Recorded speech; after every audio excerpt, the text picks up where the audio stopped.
You're listening to Compassion as My Compass, a weekly podcast all about living yoga off the mat. I'm your host, Ariel Zachow. Each week we visit with a new yogi from around the world and discuss the basics of integrating yoga into your daily life and how to keep your yogi lifestyle going after your physical practice has ended. Thank you for joining me again this week. We're going to jump right in, as always. This week we are joined by Shiv from Rishikesh, India. Okay, so my yoga is not about asanas. I am mainly to do with my mind, and it happened unintentionally.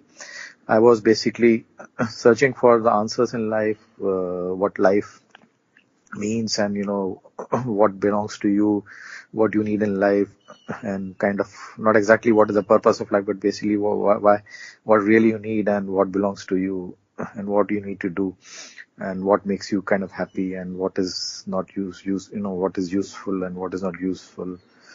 These kind of questions are haunting me, and I was kind of exploring and analyzing, observing since 2010. And and I was working in telecom industry. I worked in the Navy. I'm a retired commander, and I took retirement from Navy after 16 years of work in 2005, and then I worked for 14 years in corporate in companies like IBM and Tata and Reliance IT Telecom in senior position. So in 2010, I was basically searching, because once you are in corporate, you have insecurities of life, and a lot of insecurities in this world keep haunting you. So you keep wondering what exactly you're chasing, what are you trying to achieve, and what is this whole system about. So while doing it, I started getting some answers that, mall is not what gives me happiness, going to the mall, and people are selfish, the world is selfish, people are greedy, there is power hungry, you study a lot, and when you get into a job and then you see it's so much corruption and lack of honesty, lack of trust, lack of professionalism, there's no personal bonding, so you start seeing that human values are not there in your life, actually, which were there, but now the whole life is about materialistic value. Your value is what you earn and what position you have, and when that changes, how people change. So all this worldly affair started, giving me questions, and then I was trying to find out what exactly is needed, what I ended up chasing in my life, and what have I achieved, and what should I achieve actually. So in 2015, I had my strong calling to go to Rishikesh, which is it's kind of called yoga capital of the world, and it's very spiritual. So we had a lot of stories. I had heard stories about yogis in the mountains and other places in India who have done some extreme practices, and they got all the knowledge, they have all the happiness. So I was curious started getting this curiosity to find about these yogis. So I was searching for a book, and I found a book written by one guy called Paul Brenton, who traveled in India a lot, and his book made some of the saints famous in the Western world, and it drew a lot of people from West. So I also read that book, and that was it. So in 2015, I had a very strong calling, and I came to Rishikesh, and I started after 2-3 days, I thought, let me find out who was a realized saint here, who was a real saint, real yogi. And so I found something on the internet, and then I searched for his cave, and I found his cave. He had passed away in 1974. But in that cave, I had a very transformation experience. That was my first experience, where my mind became completely still. The cave had amazing energy. So the energy level I was on and the energy level of the cave, there was a delta which probably lifted me up scientifically, and I felt the bliss. And after that, my mind became very still, devoid of thoughts, and it remained pretty permanent, and it remains like this almost till now. I will say 90% my thoughts are, I don't have conflicts of thoughts, there are too many thoughts coming in. It's generally one thought which is there in my mind, what I'm working on. And if I want to remove it, I can also remove it also. So it became pretty permanent. And then I had a couple of more experiences. I did explore some more in the Himalayas, met some more yogis, pretty high in the mountains, going up to 3,500 meters and more, and found some yogis who are living in those harsh conditions, but they are so peaceful and so wise.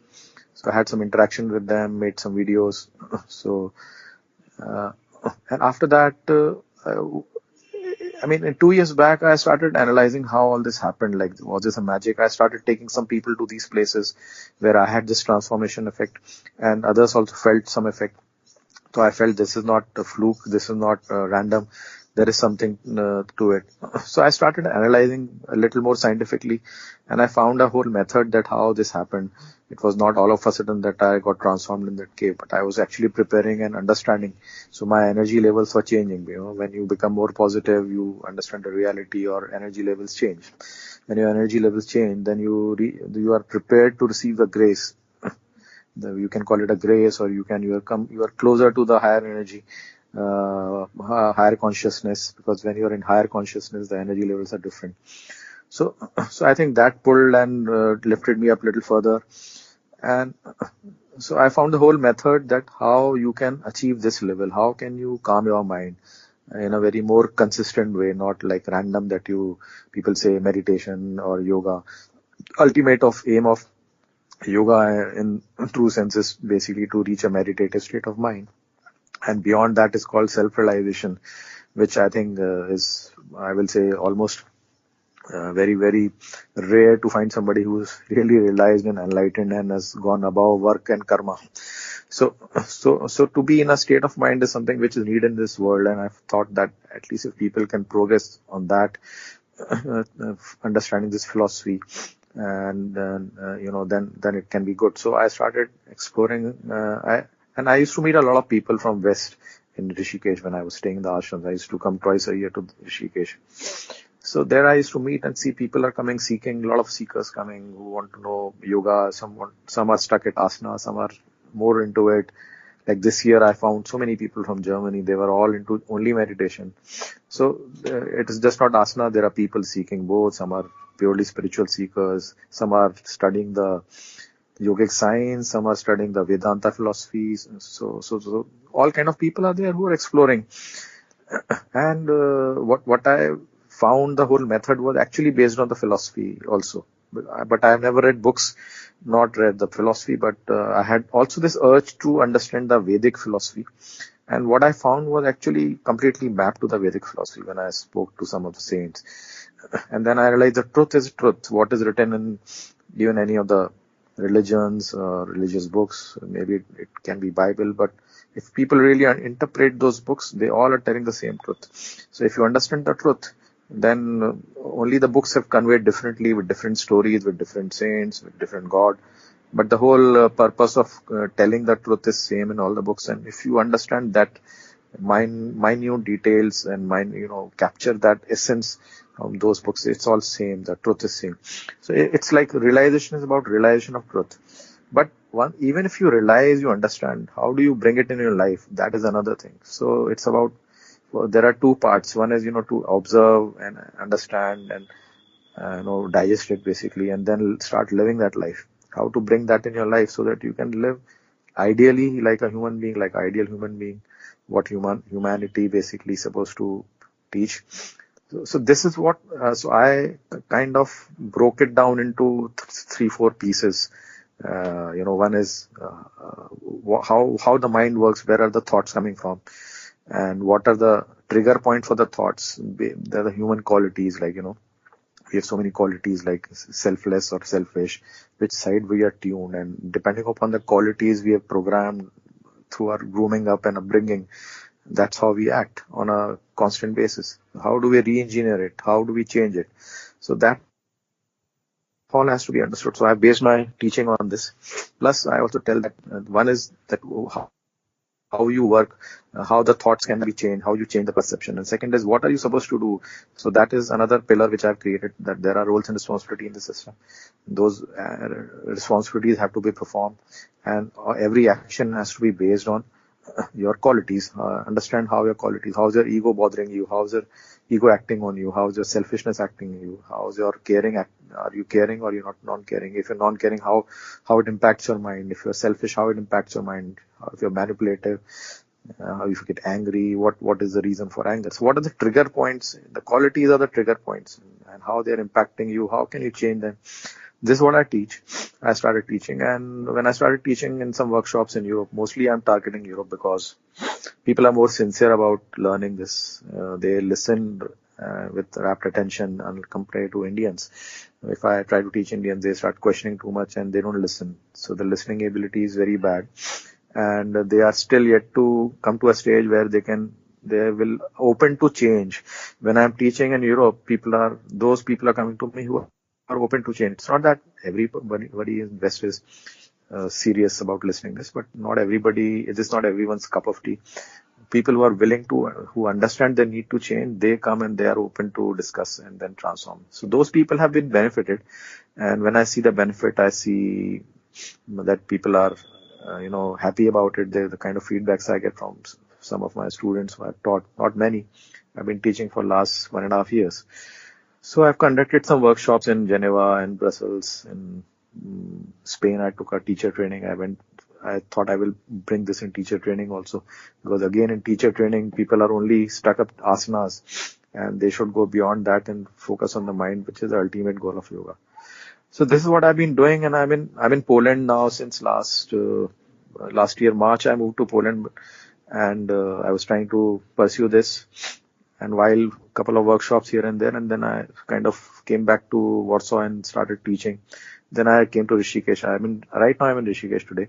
And last 3 months, 2.5 months, I'm in India. I'm trying to, reset my own energy also here, because I need to recharge and then go back. So I'm on the verge of going back to Warsaw and again start. And I have my own life challenges also. So I'm tackling those also. And my mission is basically I really want to give this knowledge so that people can benefit. Because I'm 53 now, and I've done enough work, and I feel my needs are very limited.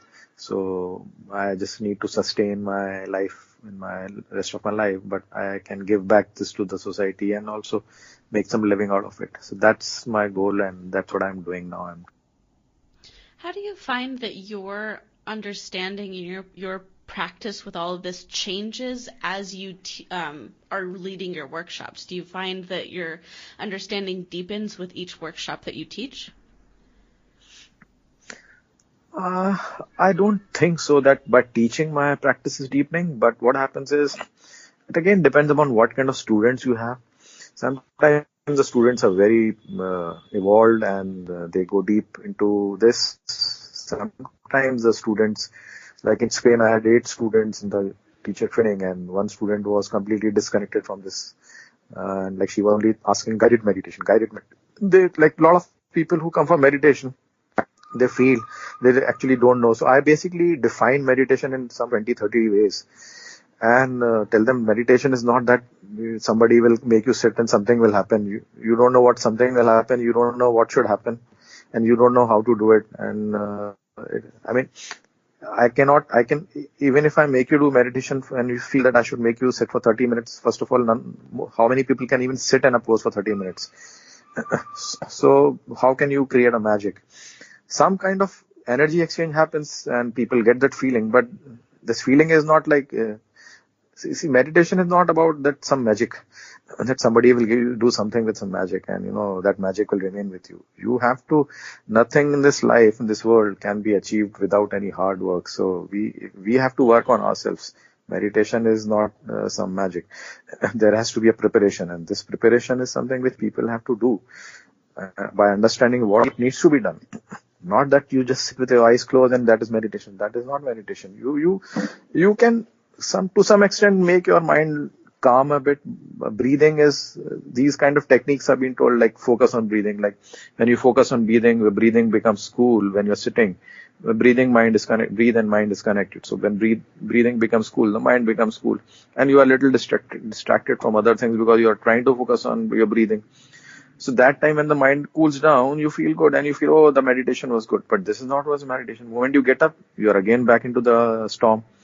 So it's like resetting your mind, which is constantly working. So this technique helps just to reset it, and the engine starts again, and so again you go back to the same.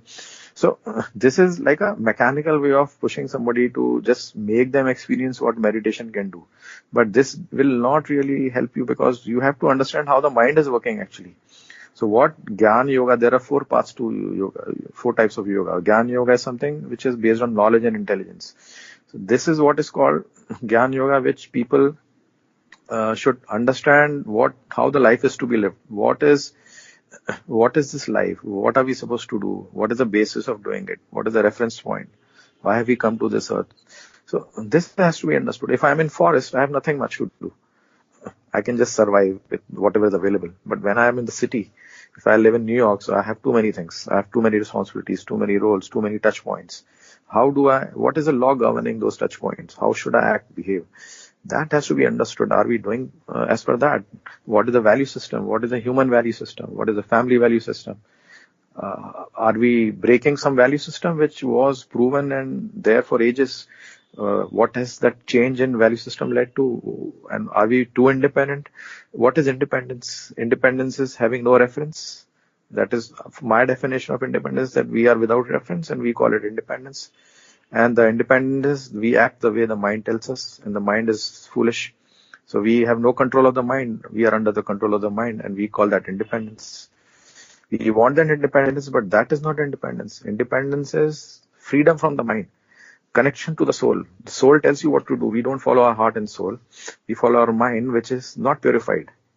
So all this, so my teaching doesn't really benefit, because once you understand the essence, then it is there in you. Then it is all about how do you give it to the people. A cross section of people are sitting in front of you. How do you deal with different people? How do you give it? So that is something is a little challenging, and that is, everything takes time. Somebody here will take 100 days, somebody will take 300 days. So it's not that you have 10 students sitting in front of you, all will learn in 20 classes. One student we thought will not really do anything in this course, and within 5 days she had transformed actually. In 10 days people could see her body language completely change, and she is still thankful to me. And so I mean, this is, you just try to give it to the people who are there, and whoever can take it, whatever the trajectory is, they will go through that, and whatever is the past birth karmas they have, and the destiny which they created with their karmas, they will move as per their destiny. But now presently what do? They can change the future destiny. Their destiny has to be worked out through the karma, through our works, deeds. So all this has to be really understood in the life. And I give a lot of life examples, because life teaches us. Life gives us situations which we are supposed to see and learn. And if we don't do it, then our ego prevents and keeps us ignorant. Doesn't let us look into our own life, which is giving enough situations to teach us. And so the whole crux is that if we are not willing to change and not looking to find flaws in our own self, then we'll keep judging the whole world and we'll keep blaming the whole world. So this is called inner journey. Inner journey means look into your own self, change your own self. Change yourself first. You can't change anyone, but you can change your own self. When you change your own self, we all set up examples. The way we conduct, people see, and then they come and they'll be probably willing to learn from you. Then you can make some change. But if you don't change yourself, how can you change others? And the whole world is trying to change everybody else. Blame everybody else. So this is what I teach basically. So how would you say that your life has changed between now and say pre-2010, when you were sort of feeling overwhelmed by the lack of values and the material focus? Yeah, it's become peaceful. Frankly, I live in the present. I really don't think about the future much. No, not really much. I know all my life things happen due to my destiny and due to my karma, and now only thing I have to do is karma, and that should be done as per the law of the nature. And so I believe in that. My trust in destiny, my trust in universe, maybe you can call God or whatever you say, is much more, because I know somebody is managing the whole thing, and this is a law of nature which is very scientific. What karma you do, you pay for it. So everything get redeemed here. So you have to just worry about this. And you don't know what will happen tomorrow. Why you worried about tomorrow? Because when we are worried about something in the next 1 year, and sometimes the situation just changes all of a sudden. Like I was traveling to Warsaw on 8th, and 7th I canceled my ticket to Warsaw and I landed up in Rishikesh. So one event can change the whole situation in your life. And I don't know whether I'll again go back to Warsaw, probably next 15 days, 1 month, I don't know. So when you have no clue what happens in your life, how life changes, directions, then it's better to enjoy the moment and, enjoy the present. So this is so I'm pretty peaceful now. Sometimes I do have issues, but in my personal life and all that thing happens, but I'm pretty peaceful and I'm not really worried about my future and all. I know things will happen, that they are supposed to unfold.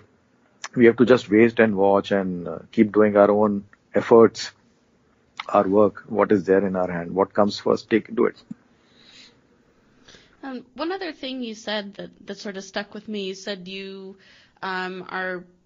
sort of taking this time to recharge. And I think that's something that people don't focus on a lot. They let themselves get run totally down and they ignore this sort of idea of self-care. How do you know when it's time for you to recharge? See what happens when you, like there is a real world and one is this materialistic world. When you are in a materialistic world, there are so many distractions. So what you have to work on your selflessness. You should be caring, you should be helpful, you should be generous, you should be not be greedy, and you should work on your ego, you should reduce it to the maximum. Then detachment is something very important because you have to be detached from this world. Yeah, because an iota of detachment can create expectation, can create frustration and manipulation and anger and a lot of negative things which come from attachment. And if you're not attached, if you understand that we all are one, and there is a destiny and there's a creation, we should be loving everyone equally. Why should we be biased? If I say why should we be biased? So what happens is, when there are, like I'm also human, I'm not perfect, I'm not enlightened. So I also get attached and trying to do something, even if I'm trying to do something good, like trying to teach this. But if I make an effort, if I start planning, if I start expecting, then again I'm getting attached to my plans. I should not be attached. So these attachments keep coming. Sometimes, like if you look at a beautiful woman, then you might get attracted. So that also, these are attractions and detachment and distractions. So if something happens, suppose you're not happy with something happening in your own space, somebody in your family is not doing something like that, and then moment you build up expectation that they should behave like this, you don't let it go, you don't accept it. So this fluctuation happens. When these fluctuations happen, then you can see moment you are getting bothered by something, that means there is something wrong in your perception. So you have to reprogram your mind again. So when this is happening little more constantly, you know that you are in a dirty water, which is actually making you dirty. So you have to just physically disconnect once, get out of this, go to a world which is completely devoid of all these distractions. Just be on your own, be in the nature, and understand the nature starts telling you what you need in life. So these kind of disconnects are needed. I tell in my class also that go to the forest, spend some time alone, and you ask questions. Is this mall which is going to give you happiness? Go to a bar and having a drink will give you happiness, or you go near the river? So they have, these are obvious answers people give. Yeah, near the river. But I said, then why do you go to the bar? Because you feel that everybody is doing it, so you also do it. So these are the distractions, but sometimes it takes on to you, and then you have to reset it. And what you said, self-care, some means of self-care have to be done. You have to find some ways to do it, and slowly it becomes stronger and stronger. And you can still enjoy the worldly affairs. I can still enjoy a drink, but not being attached to the drink or not being wanting to having a drink.